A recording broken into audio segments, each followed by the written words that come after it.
রাগ কিন্তু খুব ভয়ঙ্কর। এই রাগের শারীরিক মানসিক অনেক ক্ষতি আছে।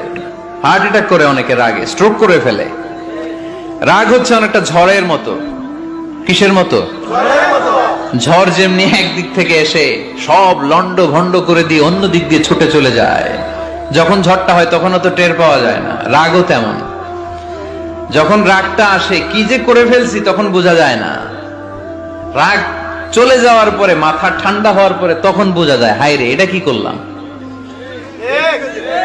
তো এরকম অনেক, যেহেতু হিতাহিত জ্ঞান থাকে না, অনেক দুর্ঘটনা ঘটে যায়। মারামারি হয়, সম্পর্কের অবনতি হয়, স্বামী স্ত্রীর সম্পর্কের বিচ্ছেদ ঘটে, বাবা ছেলের সাথে রাগ করে না, হাজবেন্ড ওয়াইফ ডিভোর্স পর্যন্ত গড়ায়, বন্ধু বন্ধুর সম্পর্ক নষ্ট হয় এই রাগের কারণে।